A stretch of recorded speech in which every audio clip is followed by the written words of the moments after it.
Hello student, स्वागत है आप सभी का हमारे एक न्यू वीडियो में। इस वीडियो में मैं आप सबको कक्षा 10 का एक ऐसा प्रश्न कराने वाला हूं जो कि हर साल पेपर में आता ही आता है। देखिएगा, ये क्वेश्चन दिया गया है कि सिद्ध कीजिए कि करनी में दो एक अपरिमेय संख्या है। तो यहाँ पे करनी में 2 या करनी में 3, करनी में 5 या करनी में 7 या करनी में 11 क्वेश्चन यहाँ पे आ सकता है। तो बस यहाँ पे अंक बदल सकता है, लेकिन वही आपका प्रोसेस रहेगा। देखिए कैसा करेंगे। सबसे पहले लिखेंगे यहाँ पे हल, ठीक है ना। और क्या करेंगे, लिखेंगे यहाँ पे कि माना, देखिए दिया गया अपरिमेय तो इसके उल्टे हम लोग मान लेंगे। लिखेंगे कि माना करड़ी में दो एक परिमेय संख्या है, एक परिमेय संख्या है। कि माना करणी में दो एक परिमेय संख्या है, इतना मान लेंगे। और देखिए, जब करणी में दो आपका एक परिमेय संख्या होगा तो यह p बटे q के रूप में होगा। तो क्या करेंगे, देखिए हम इसको करणी में दो को या p बटे q या a बटे b के रूप में लिख सकते हैं, क्योंकि परिमेय संख्या a बटे b के रूप में होता है। और लिखेंगे यहाँ पे जहां जहां a और b सह अभाज्य संख्याएं हैं, सह अभाज्य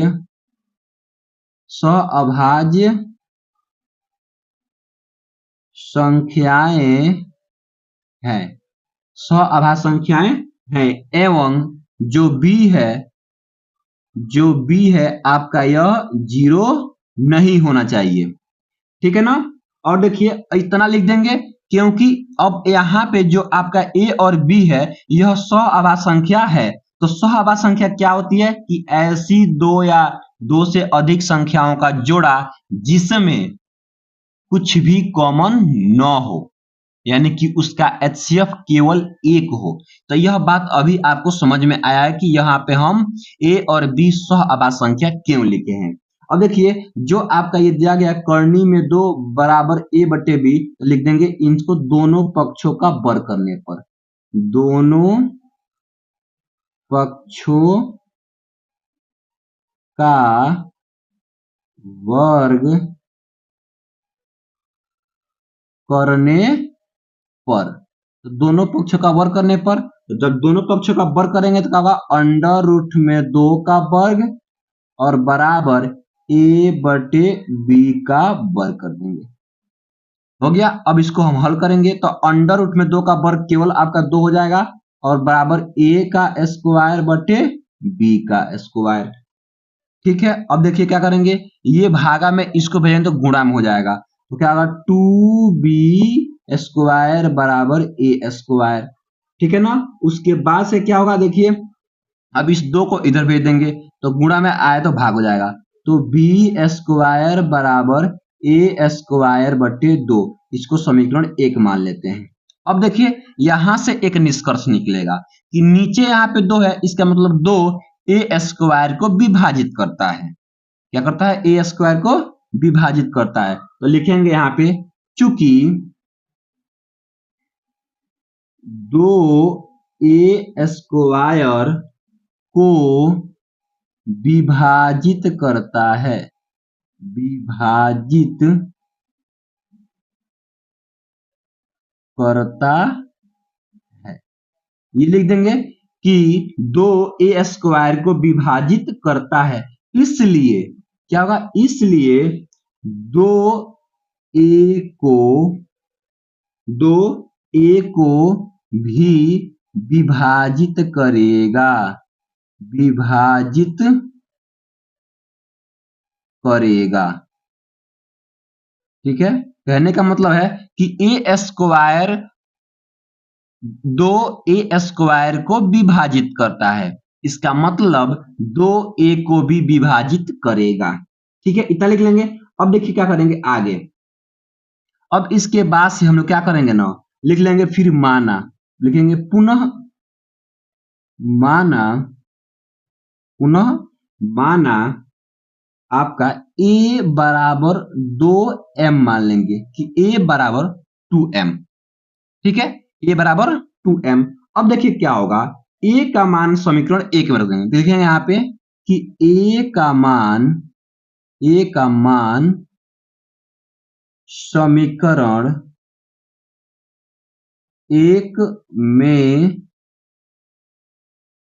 रखने पर, समीकरण एक क्या है, यही ना समीकरण एक माने थे, तो बी स्क्वायर बराबर ए स्क्वायर बट्टे ये आपका 2 हो जाएगा। समीकरण एक है। अब ए के स्थान पे 2m, तो बी स्क्वायर बराबर 2m का 2m बट्टे ये सबका स्क्वायर कर देंगे क्योंकि इसका स्क्वायर है, सॉरी इसको नहीं लिखेंगे क्योंकि इसका स्क्वायर है, ठीक है, केवल ऊपर वाले का। तो क्या होगा आपका बी स्क्वायर बराबर 2 दूना 4 और m का स्क्वायर और बट्टे में 2, ठीक है। अब देखिए इससे ये कट जाएगा आपका 2 बार में, तो क्या होगा आपका, देखिए बी स्क्वायर बराबर 2m स्क्वायर, ठीक है। अब देखिए इस 2 को इधर भेज देंगे तो 2 गुणा में आएगा तो भाग बन जाएगा, तो फाइनली आपका m स्क्वायर बराबर क्या होगा, बी स्क्वायर बट्टे आपका 2, इतना हो जाएगा। अब देखिए यहां भी वही काम हो रहा है, यहाँ ए था तो दो यहाँ क्या कर रहा था, ए स्क्वायर को विभाजित कर रहा था, लेकिन यहाँ बी स्क्वायर है तो 2 बी स्क्वायर को विभाजित करता, लिख देंगे यहाँ पे, इसलिए लिख देंगे चूंकि 2 बी स्क्वायर को विभाजित करता है, विभाजित करता है, उसके बाद से इसलिए 2 बी को भी विभाजित करेगा, विभाजित करेगा, ठीक है। अब देखिए इतना हो गया। अब हम लोग यहां से एक निष्कर्ष निकालेंगे समीकरण एक के वो 2 से, इसको हम समीकरण 2 ही मान लेते हैं, तो लिखेंगे कि समीकरण 1 व 2 से, समीकरण 1 व 2 से यह पता चलता है, पता चलता है कि, पता चलता है कि क्या पता चलता है कि हम लोग वहां पे सबसे पहले ए और बी को सहआभाज्य संख्या माने थे, लेकिन देखिएगा सहआभाज्य संख्या क्या होती है, जो केवल एक से ही कटती है, केवल एक से कटती है, लेकिन देखिएगा यहाँ पे ए 2 से भी कट गया और बी भी 2 से कट गया, इसका मतलब जो हम माने हैं कि ए और बी वह सहआभाज्य संख्या नहीं होगा। लिखेंगे कि समीकरण 1 व 2 से यह पता चलता है कि ए और बी सहअभाज्य संख्या, सहअभाज्य संख्या नहीं है, नहीं है, इसलिए इसलिए हमारी अवधारणा